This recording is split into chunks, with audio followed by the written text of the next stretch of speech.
আরিফ ছিল, আরিফ আরিফ খান পিতা পান্নু খান। তারপর রিয়াজ কাজী ছিল। তারপরে রানা মেম্বার ছিল।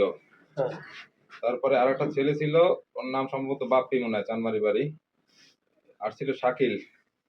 আরো ৩-৪ জন ছিল, অজ্ঞাতনামা আর ৩-৪ জন ছিল। এদের কি কোনো রাজনৈতিক পরিচয় আছে? এরা সবাই আওয়ামী লীগ ছাত্রলীগের লোক, সবাই পোস্টেড লোক আওয়ামী লীগের, এবং সবাই মাদক আপনার ব্যবসায়ী। সাথে কি কোনো পূর্ব শত্রুতা আছে? আমার সাথে কোনো পূর্ব শত্রুতা নাই।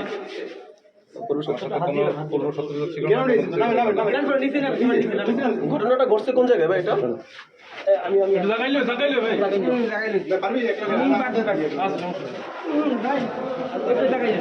ভাই ঘটনাটা ঘটছে কোথায় বসে এটা?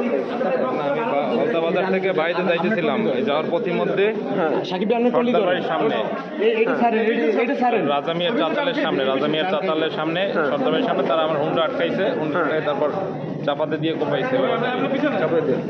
কে কে ছিল আপনার কোম্পানির সাথে জড়িত তারা? তোর নাম তো বললামই, আরিফ খান, রিয়াজ, তারপর রানা মেম্বার, একটা ছেলে ছিল নাম বাপ্পি, একটা ছেলে ছিল নাম শাকিল, আরো ৩-৪ জন ছিল। ভাইরা কি ছিলেন ওইখানে? যে আপনারা ঘটনা শুনে বরিশাল শেরে বাংলায় আসছেন?